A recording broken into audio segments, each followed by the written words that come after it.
अस्सलामुअलैकुम dear students, हम exercise 9.2 कर रहे थे। एक्सरसाइज 9.2 के 4 सवाल हमने कर लिए थे। 5वां क्वेश्चन जो है वो सेम टू सेम उसी तरह था चौथे क्वेश्चन की तरह। क्वेश्चन नंबर 6 आज हम करने लगे हैं। क्वेश्चन नंबर 6 में गिवन है if cosecant theta is equal to m square plus 1 divided by 2m and m greater than 0 and 0 less than theta less than pi by 2, find the values of remaining trigonometric ratios। कि हमने क्या करना है, हमारे पास given है cosecant theta इसके equal, और इसमें बता रहा है कि ये जो m की वैल्यू होगी ये हमेशा पॉजिटिव होनी चाहिए, और ये वाली चीज़ हमें क्या बता रही है, ये हमें क्वाड्रेंट बता रही है। पहले देखें क्वाड्रेंट गिवन होता था पहले क्वेश्चन के अंदर, इसके अंदर उसने बताया हुआ है कि ये वैल्यू लाई कर रही है 0 से पाई बाई 2 के दरमियान, और पाई बाई 2 हमारे पास क्या होता है, पाई डिग्री में होता है 180, डिवाइडेड बाई 2 करेंगे तो इसका मतलब ये थीटा की वैल्यू जो है 0 से 90 के दरमियान कहीं लाई कर रही है, और 0 से 90 के दरमियान कौन सा क्वाड्रेंट बनता है, फर्स्ट क्वाड्रेंट। तो इसका मतलब ये जो थीटा है ये पहले क्वाड्रेंट के अंदर लाई करेगा। पहला क्वाड्रेंट लेते हुए हमने रिमेनिंग ट्रिग्नोमेट्रिक रेशियोज़ की वैल्यू फाइंड करनी। इसका मतलब कोसेकेंट थीटा गिवन है, sine theta, cos theta, cot theta, बाकी सब किस तरीके से वैल्यूज़ फाइंड करेंगे। तो यहाँ से कोसेकेंट थीटा का अगर हम उल्टाएंगे तो किसकी वैल्यू आ जाएगी, साइन थीटा की। तो साइन थीटा हमारे पास किसके इक्वल आ जाएगा, इन वैल्यूज़ को उल्टा देंगे तो ये बन जाएगा 2m divided by m square plus 1। ठीक है जी, साइन थीटा हमारे पास आ गया 2m divided by m square plus 1। अब साइन थीटा में पता है सम पीपल हैज़ p बटा h, तो इसका मतलब ये हमारे पास p किसके इक्वल आ जाएगा, ये हमें पता है ये p की इक्वल होता है, ये हमें पता है बेस कहलाती है, और ये हाइपोटेन्यूज h। तो p हमारे पास किसके इक्वल आ गया 2m, b हमने फाइंड करना है, और h हमारे पास किसके इक्वल है m स्क्वायर प्लस 1। ठीक हो गया जी, h हमें यहाँ से पता चल गया, h आ गया m स्क्वायर प्लस 1, p हो गया 2m, और b हमने तीसरी वैल्यू फाइंड करनी है, और यहाँ पे एंगल हमारे पास क्या है, थीटा। तो अब हम पाइथागोरस थ्योरम लगाएंगे।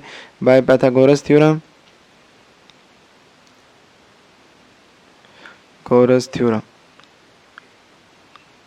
पाइथागोरस थ्योरम हमें क्या कहता है कि एच स्क्वायर किसके इक्वल होगा, P square plus B square.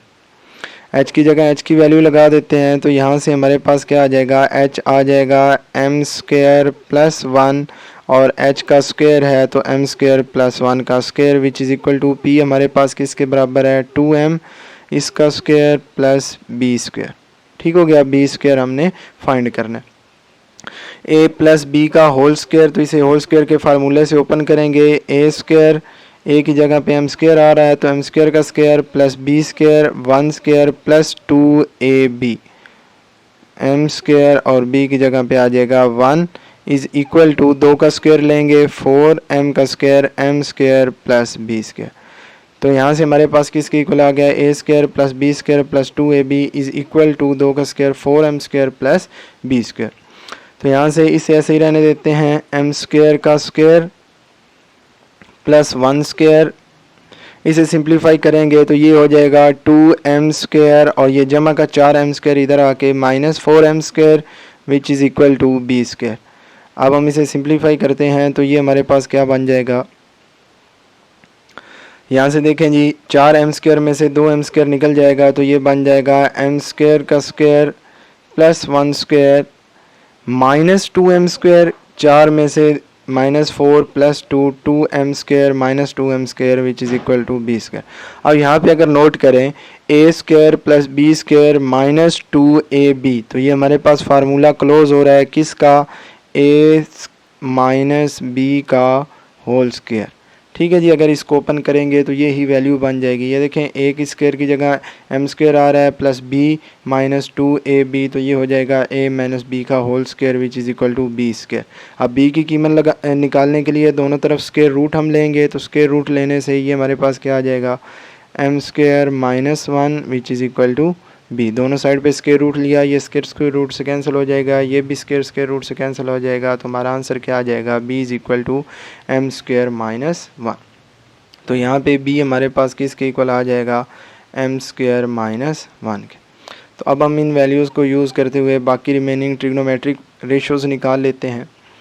Remaining trigonometric ratios हमारे पास अब क्या आएंगी, साइन थीटा और कोसेकंड थीटा हमने फाइंड किया हुआ है। यहाँ से अब हमारे पास आएगा टेन थीटा, और टेन थीटा किसके इक्वल होता है, थ्रू प्रॉपर बस P बटा B। तो इसका मतलब ये है P हमारे पास है 2m और B हमारे पास किसके बराबर है, m square minus 1। Similarly cot theta क्या आ जाएगा, टेन की वैल्यूज़ को उल्टा देंगे, कॉट थीटा बन जाएगा m square minus 1 divided by 2m। इसके बाद कॉस थीटा क्या होता है, करली ब्राउन हेयर B बटा h। तो B हमारे पास यहाँ पे किसके बराबर है, m square minus 1 divided by h किसके बराबर है, m स्क्वायर प्लस 1। और सिमिलरली यहाँ से अगर कास की वैल्यू को उल्टाएंगे तो यहाँ से हमारे पास किसकी वैल्यू आ जाएगी, सीकंड थीटा। तो सीकंड थीटा किसके इक्वल आ जाएगा, m square plus 1 divided by m square minus 1। तो ये हमारा रिक्वायर्ड आंसर आ जाएगा। इस तरह से रिमेनिंग ट्रिग्नोमेट्रिक रेशियोज हमने निकाल। नेक्स्ट जी क्वेश्चन हमारे पास क्वेश्चन नंबर 7 है। 7 क्वेश्चन में गिवन है tan theta is equal to 1 over square root of 7 and the terminal arm of the angle is not in third quadrant. इसमें उसने बताया हुआ है कि ये तीसरे क्वाड्रेंट के अंदर नहीं है। फाइंड द वैल्यूज़ ऑफ, फिर हमने इसकी वैल्यू फाइंड करनी है cosecant square theta minus secant square theta divided by cosecant square theta plus secant square theta. अब सबसे पहले देखते हैं कि ये अगर तीसरे में नहीं है तो ये किस क्वाड्रेंट में लाई करेगा। देखें टेन थीटा की वैल्यू क्या है, पॉजिटिव, और टेन पॉजिटिव किस किस क्वाड्रेंट में होता है, फर्स्ट में एंड थर्ड में। ये कह रहा है कि ये थर्ड के अंदर तो नहीं है, तो इसका मतलब थीटा किस क्वाड्रेंट में लाई करेगा, फर्स्ट के अंदर। तो यहाँ पे हम लिख लेते हैं theta lie in first quadrant. ठीक हो गया जी, थीटा पहले क्वाड्रेंट में लाई कर गया हमारे पास। अब यहाँ से हम वैल्यूज़ निकाल लेते हैं। ये मैंने राइट ट्रायंगल बनाई हुई है। टेन थीटा हमारे पास किसके बराबर है जी, tan theta is equal to 1 over square root of 7। यहाँ पे टेन किसके इक्वल होता है, थ्रू प्रॉपर बस P बटा B। P की वैल्यू हमारे पास ये परपेंडिकुलर आ गया, P आ गया जी 1। B हमारे पास किसके इक्वल है, स्क्वायर रूट ऑफ 7। तो इसका मतलब तीसरी वैल्यू जो हमने फाइंड करनी है वो क्या है, h। तो हमें पाइथागोरस थ्योरम पता है h square is equal to P square plus B square. यहाँ फार्मूले में वैल्यूज़ पुट करेंगे। h हमारे पास गिवन है नहीं है, हमने ये फाइंड करना है, तो h स्क्वायर ऐसे ही आ जाएगा। p की जगह p की कीमत आ जाएगी, p है जी 1 का स्क्वायर, और b की जगह स्क्वायर रूट ऑफ 7 और स्क्वायर रूट ऑफ 7 का स्क्वायर। अब इसे सिंप्लीफाई करते हैं तो 1 का स्क्वायर 1 आ जाएगा, स्क्वायर रूट से कैंसिल 7, और ये किसके इक्वल आ जाएगा, h square is equal to 1 plus 7 8। अब हम स्क्वायर रूट लेंगे दोनों साइड पे, तो ये आ जाएगा जी 8 का स्क्वायर रूट लेंगे, तो ये कट गई इसके साथ, तो h हमारे पास किसके इक्वल आ जाएगा, स्क्वायर रूट ऑफ 8 के। क्योंकि 8 का स्क्वायर रूट कंप्लीट नहीं आता तो इसे स्क्वायर रूट ऑफ 8 ही रहने देंगे। मज़ीद सिंप्लीफाई करने की ज़रूरत नहीं है। 2 इंटू स्क्वायर रूट ऑफ 2 भी बाज़ लोग लिखते हैं, लेकिन उसकी ज़रूरत नहीं है। यहाँ से अब हमने वैल्यूज़ निकाल लेनी है उसी तरीके से। ये इस फार्मूले के लिए हमें जिसकी वैल्यूज़ चाहिए, हमें कोसेकंड थीटा चाहिए और सीकंड थीटा चाहिए। तो कोसेकंड के लिए सबसे पहले हमें साइन की कीमत चाहिए होगी। तो साइन थीटा हमारे पास किसके इक्वल होता है, P by h. Some people has P by h, और P हमारे पास किसके बराबर है, 1 के। h हमारे पास किसके बराबर है, स्क्वायर रूट ऑफ 8। तो यहाँ पे हमने लिख लिया 1 ओवर स्क्वायर रूट ऑफ 8। इसका उलट क्या आ जाएगा, कोसेकंड थीटा, और कोसेकंड थीटा क्या बन जाएगा जी, स्क्वायर रूट ऑफ 8। इसी के बाद इसके साथ cos थीटा हमारे पास आएगा। तो cos थीटा क्या होता है, B बाई एच, यानी कि B हमारे पास स्क्वायर रूट ऑफ 7 है और h हमारे पास किसके इक्वल है, स्क्वायर रूट ऑफ 8। और cos थीटा का उलट क्या होगा, सीकंड थीटा, और सीकंड थीटा क्या हो जाएगा, square root of 8 by square root of 7।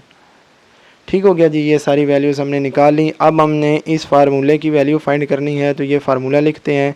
ये फार्मूला क्या है, सीकंड स्क्वायर थीटा माइनस, ये फार्मूला गिवन है जी cosecant square theta minus secant square theta divided by cosecant square theta plus secant square theta.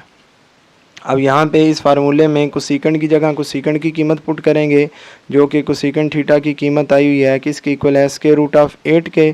तो यहाँ पे हम वैल्यूज़ पुट कर देते हैं, ये आ जाएगी जी स्क्वायर रूट ऑफ 8 और कोसेकेंट थीटा का इसका देखें स्क्वायर है तो स्क्वायर रूट ऑफ 8 का स्क्वायर ले लेंगे, फिर माइनस उसके बाद सीकेंट थीटा है और सीकेंट थीटा की यहाँ से वैल्यू हमने क्या निकाली है, square root of 8 by square root of 7 और सीकेंट थीटा का स्क्वायर है तो इस वैल्यू का स्क्वायर आ जाएगा, divided by cosecant theta. Again cosecant theta की जगह कोसेकेंट थीटा की कीमत स्क्वायर रूट ऑफ 8 और इस सारे का स्क्वायर प्लस सीकेंट थीटा किसके इक्वल है, square root of 8 by square root of 7 और इस सारे का स्क्वायर। तो ये जस्ट हमने क्या किया, कोसेकेंट थीटा की जगह ये कोसेकेंट थीटा की कीमत पुट की और सीकेंट थीटा की जगह ये सीकेंट थीटा की कीमत पुट कर दी।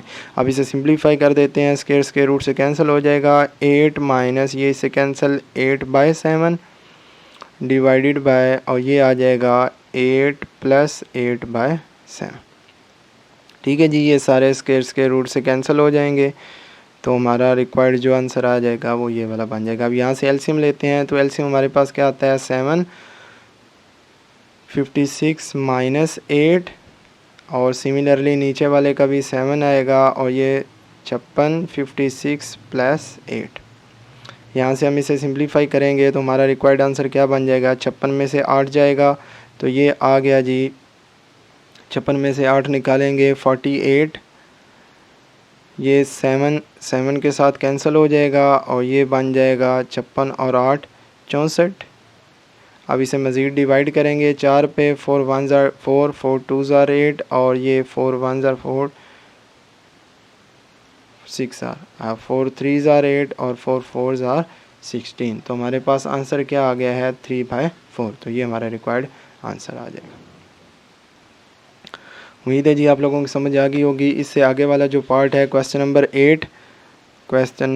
8 ये आप लोगों ने ख़ुद कर लेना है। ये बिल्कुल इसी क्वेश्चन की तरह सेम टू सेम, जिस तरह हमने ये वाला क्वेश्चन किया है सेम टू सेम इसी तरह का क्वेश्चन है। नेक्स्ट जी हम एक्सरसाइज 9.2 शुरू करेंगे, तब तक अल्लाह हाफिज़।